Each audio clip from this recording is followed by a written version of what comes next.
This week, Siskel and Ebert review Robert De Niro stalking Nick Nolte in Cape Fear.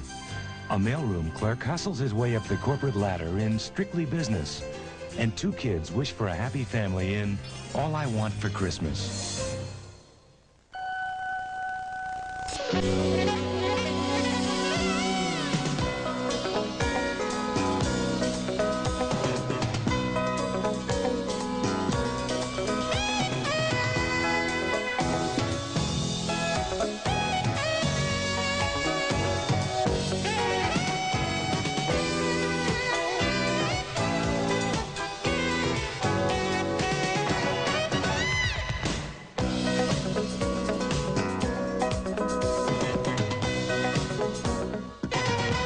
Don't leave my family alone, and if you don't get out of here, you're gonna be hurting like you never dreamed.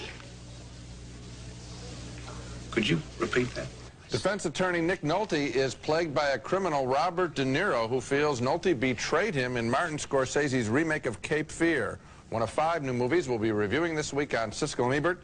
I'm Gene Siskel of the Chicago Tribune. And I'm Roger Ebert of the Chicago Sun-Times. When it comes to portraying sudden explosions of passion and violence, no director is more gifted than Martin Scorsese.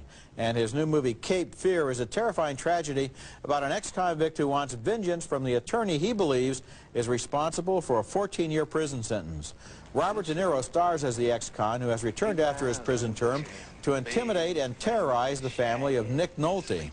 De Niro is frightening and effective as an oily psychotic who knows how to get under people's skins. Here he confronts Nolte's wife, played by Jessica Lange. Well, your ex Katie, aren't you? You know, you better get the hell out of here before I call the police. I'm not doing nothing. Just giving you back your dog collar. I'm not on your property. What'd you come out here for? You want to look around? Go ahead, Mr. Katie. Take a good look. Nice house. Yeah, it is a nice house. You satisfied now? You seen it? And here De Niro poses as a drama teacher, insinuating himself into the confidence of Nolte's daughter, played by Juliette Lewis. Her performance is a key to this movie because she's at war with her parents, and in a way, she is seduced by De Niro's forbidden appeal. You thought about me last night, didn't you?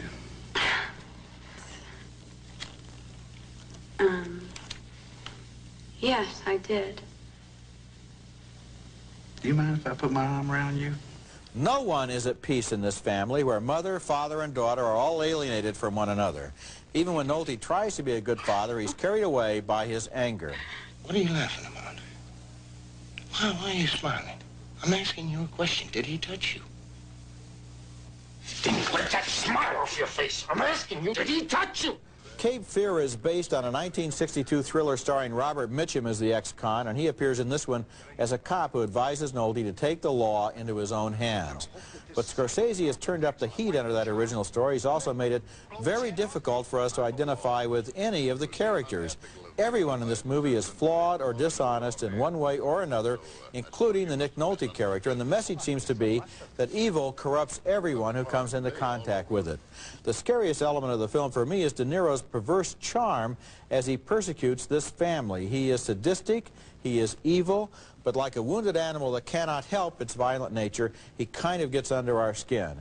And it's also frightening the way the daughter seems seduced by the darkest and most satanic elements in her environment. She has a smile that's the most disturbing thing in the film.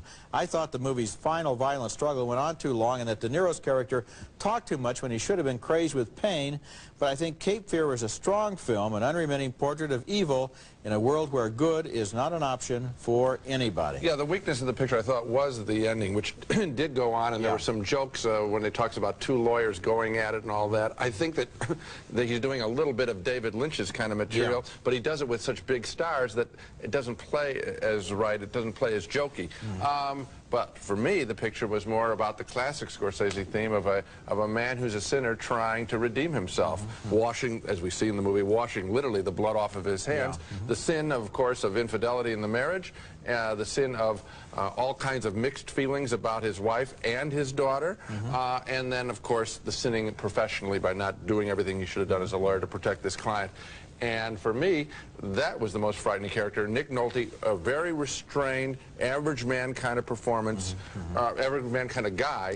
And and can he get out of this mess? And Nolte is very good in this film. He in is. fact, the acting throughout the film he doesn't go over the top. No, he stays tight. But you're quite right that this is a Scorsese film because, of course, the traditional treatment of this story would have been Nolte as the good guy trying to protect his family, and the family bands together behind him, and here's this crackpot outside. But in this film, the evil is inside everyone, and they're all trapped in the same kind of hell. Okay, our next film is a modest but entertaining comedy called Strictly Business, about a young, street-smart black man who wants to make it from the mailroom to the boardroom of a big New York real estate company, but he dresses sloppily and is generally an embarrassment to the leading black executive in the company. I work in the mailroom, man. What am I supposed to wear, Armani suit? No, but you don't have to speak and dress so, how do I put this? Black? Well, yes, black. Eventually, the kid, played by Tommy Davidson, convinces the executive, Joseph C. Phillips, to loosen up. The reason is the executive wants to date a female club manager the kid knows. Look, don't you need bag-head all in. If you mean trendy clothes, no, they're a waste of money. Well, look, if you want to get next to Natalie, who is definitely high level, you're going to have to spend some big bucks. The lady is played by beautiful Halle Berry, who also played a drug addict in Spike Lee's Jungle Fever.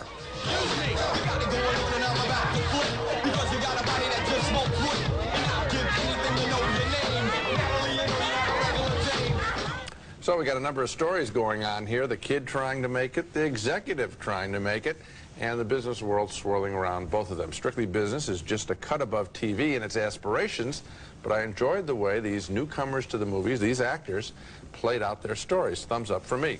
You know, I can't quite give a thumbs up, but I share a lot of your affection for the relationships here, and the whole story is kind of like one of those Universal International comedies from the 50s with Doris Day and Rock Hudson in it. See, that's what where the guy will do anything in order to get an introduction to this girl, and so therefore the office boy gets a raise and so forth. And that's kind of charming. That's exactly the basis that I thought it was. This is a throwback to the kind of programmer B-movie, but this is very well made, and it's about characters that we don't see that often. And you know, another thing, maybe from a sociological point of view, this movie and a couple of other movies that have come out recently show a different orientation in black-oriented stories. Because here, instead of the middle-class guy being at fault and he has to learn how to get down with the street dudes, here you have the kid in the mailroom who wants to wear a suit and tie and get ahead in the corporation. It shows a different aspiration than the movies that we saw during the 80s. You like this picture enough, you should have given it a thumbs up. Later in the show, we're going to be reviewing two very different movies, the horror thriller The People Under the Stairs, and coming up next, All I Want for Christmas. Now, of course you realize it's awfully late in the season for such a big order. But I know you'll do it. You have to. I want you to say hi to Snowball. And who's Snowball? This friend of mine. And I bet you're the only one who could see Snowball, right? Oh, no, you can see him, too. Here. Holly, get that away from me. All I Want for Christmas tells the story of those two kids in their battle to keep that nerd behind the wheel from marrying their mother. It's a heart-rending story, potentially, but it ain't heart-rending in this movie, which is a frontal assault on the intelligence of the audience. The kids want their mom to remarry their dad, who used to be a yuppie, but has now abandoned all of that to open his own Manhattan diner. I thought that's what yuppies did, was open Manhattan diners. The kids have moved in with their rich grandmother, played by Lauren Bacall, and here they try to sabotage their mother's wedding plans. Well, Sylvia, this is my second marriage, and I was thinking if we could just keep it simple. Excuse me. The little girl figures she made a mistake by asking Santa to let her parents get married again without specifying that they should marry each other. Oh, you're back. I'm back. You wouldn't want something easy, would you? Like a nice doll? I have dolls you wouldn't believe. Can I use the lap? Sure. Okay. Now, we really gotta talk. Then the little girl there teams up with her brother in a plan to get their mom and dad alone together, because if they spend the night, maybe they'll fall in love again. I have to go. Or stay. Yes. It's a blizzard out there. It's Christmas. You never get a cab. I'd go downstairs and make you a burger and fries. I'm not hungry. And I really shouldn't stay. You might recognize Thora Birch there, who was good in the recent film Paradise, but she sure does have her work cut out for her with this idiotic screenplay. How idiotic is it? At the end of All I Want for Christmas, when everyone gathers at Grandma's house, there's an ambulance parked out in front with its lights flashing because a house guest is having a baby on the kitchen floor, but nobody ever asks what the ambulance is doing there, and everybody is so distracted by the happy ending they forgot to even ask if the woman ever had her baby. All I want for Christmas is to forget that I ever saw this movie. Oh, so clever with the title. I think probably every critic in the country is going to use that same line. I hope I was first. I'll criticize it. Those are relatively small points. How about that there isn't an attractive character in the movie? They're all worthless. And here's another thing that's wrong with the picture. The husband and the wife, who are estranged at this point, they're perfectly nice when we see them getting together. They have no reason to be estranged. That's number one. They still and number like each two, other. the jerk that she's with is a complete jerk. Yes, he is. So why you got to write one scene in where the guy's a jerk, who she's not with, and the guy is nice, who she is with. Yeah, and they didn't write the those tension, things. and then you have to have a mistake so it can be corrected. Please. There's nothing wrong at the beginning of the film. Either relationship, all the characters, and plus your little points. Okay, thank you very much for those kind remarks about my little points. Coming up next, an old city building holds the secret of a sexual murder in a new thriller called Liebestraum.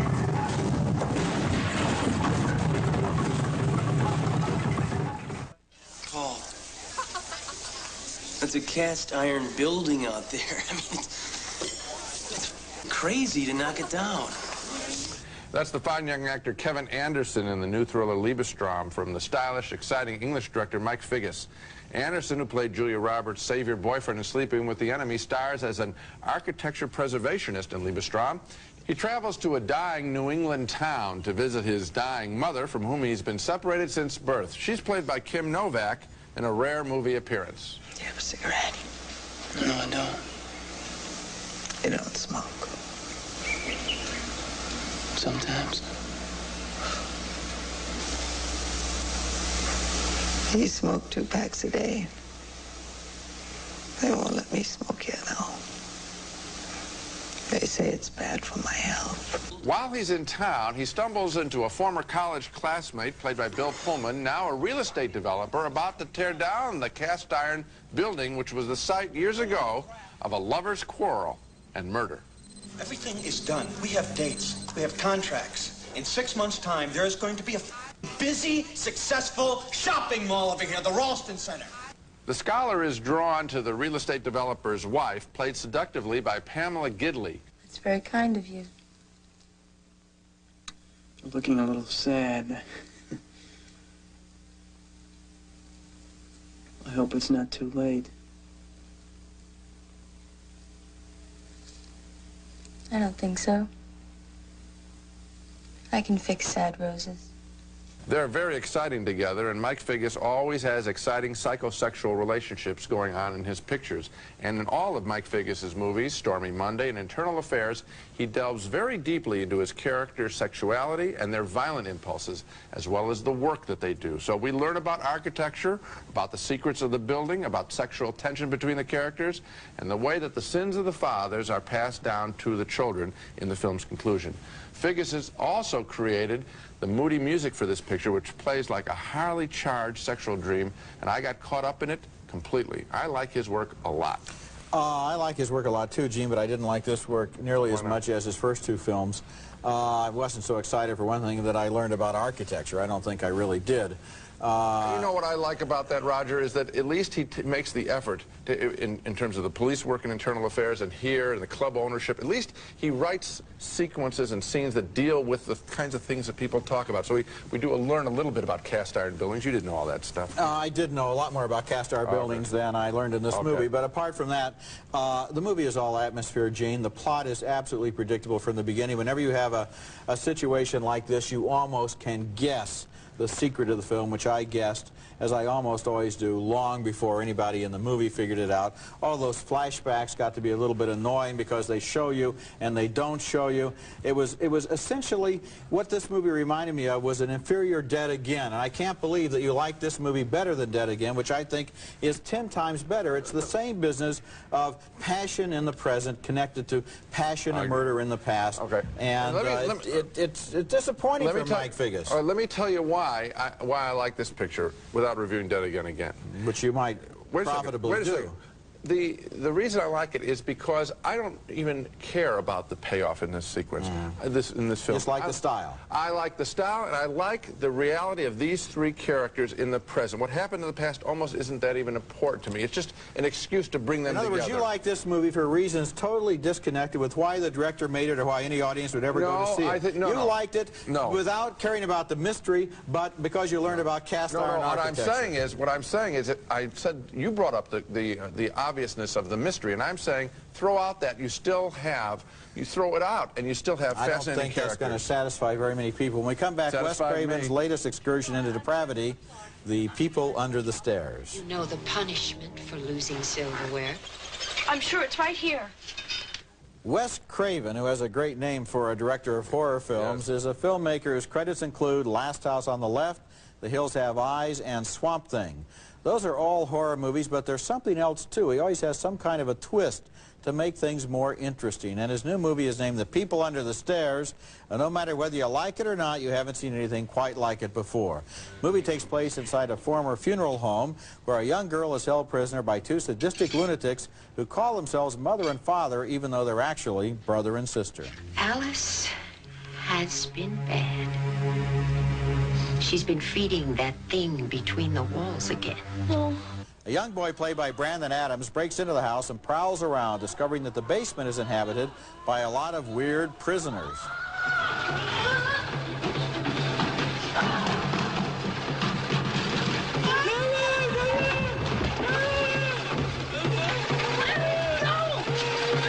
The kid tries to help rescue the imprisoned young girl in a house where all the walls are honeycombed with secret passages and ventilation ducts. Father's one sick mother, you know that? Actually, your mother's one sick mother, too. I'm tempted to say I like this movie because we learned so much about drywall construction in it, but never mind. That kid has so many tricks up his sleeve as he outsmarts those adults that they ought to call this movie Funeral Home Alone. I didn't much like The People Under the Stairs, but then movies about houses of terror with cannibals in the basement are not exactly my favorite genre. But nevertheless, I do want to give Wes Craven credit here for making a movie that does create a distinctive visual world that employs some mordant humor and is even politically correct, since the hero and his family are about to be evicted by those ghoulish people who are slumlords. It has qualities in it that I admire, even though I didn't think the film quite worked. Well, you know what? This picture I found exciting, repellent, particularly where there's the guys running around in leather harness because of the S&M relationship between him. And there's another sequence where he threatens their little girl in the house that I thought, at least they didn't get explicit, but I thought, you know, if he had cut that out, I'm still recommending the picture, because if you like this kind of picture, he does it as well as you can imagine. Yes, it's true. At least it's not another mad slasher movie. This one is there is some wild humor here, and if you like the pictures. God, the one with all the zombies walking around. Dawn of the Dead. Night of the Living Dead. Night of the Living Dead. This has the same kind of style as this picture. I think it's very good. I read one review by another critic, Dave Kerr, in the Chicago Tribune, who said that it's a Reaganomic film because they look like Reagan and Nancy. They look like Reagan and Nancy as the killers, and they have got all the working class people oppressed in the basement. And I thought that was a fabulous review, and I like the picture more because of that. And to think that I didn't review it on the basis of the drywall construction. Isn't that amazing? I missed that whole political element there. Coming up next, our video pick of the week, two other fine films from director Mike Figgis, who directed Liebestrom. If you were intrigued by our divided review of the new thriller Liebestrom just a few minutes ago, you might want to check out the other two feature films directed by Mike Figgis, both available on home video. In the smart and tricky Stormy Monday from 1988, Tommy Lee Jones plays a ruthless American businessman trying to take over a jazz club in England with the help of the reluctant Melanie Griffith. Can I talk to you? Sure. Hello. Bob, what time are we supposed to meet, what's his name? Council Perry's waiting for us in the office now. And in Internal Affairs from last year, Richard Gere dared to play a despicable detective who took out his hostility on his fellow cops by sleeping with their wives. She's very pretty, too. No, she's very, very pretty. She's a little skinny for my taste, but these days skinny ones give good so. What I like about both of those pictures and Mike Figgis' work is that he's willing to put the dark side of characters on screen. So many movies today are homogenized and sanitized. These aren't TV shows. These are adult movies that he makes. and I recommend them on home video. Both of them. Now let's recap the movies we reviewed on this show. 2 thumbs up for Martin Scorsese's Cape Fear. The hyper-violence goes on a little too long, but otherwise, this is a compelling exercise in sin, guilt, and redemption. A split vote on Strictly Business, the romantic comedy about blacks in the business world. I thought it was slight, but good fun. Roger thought it just missed. 2 thumbs down, way down, for All I Want for Christmas, the terribly written and cast holiday picture. A split vote on Mike Figgis' Liebestrom. I enjoyed its charged sexuality. Roger thought it was all style, no substance. And another split vote on Wes Craven's The People Under the Stairs, which we both found original, but Roger can't recommend, and I'm not exactly sure why. Well, I tried to make it as clear to you as I could, Gene, and I can continue after the show. But in the meantime, we both like the Scorsese film very much. Okay. And that's it for this week. Next week, we'll be back with Beauty and the Beast, the latest Walt Disney animated feature, with songs by the same people who wrote the songs in The Little Mermaid. There's something sweet. Straighten up. And almost kind. Show me the smile. But he was mean, and he was coarse and unrefined. And also Meeting Venus, starring Glenn Close as a temperamental opera star in a troubled production. That's next week. And until then, the balcony is closed. Lady Stetson, the all-American fragrance for today's spirited woman. Lady Stetson, a declaration of independence. It's America's favorite jelly bean, Jelly Belly, now appearing at theaters and video stores with good taste. Jelly Belly beans, try them, you'll love them. Purina Puppy Chow brand puppy food, with more nutrition than most adult dog foods for a healthy start. Pet tested, veterinarian recommended. For the man who's good at making a woman feel great, Pierre Cardin Man's Cologne.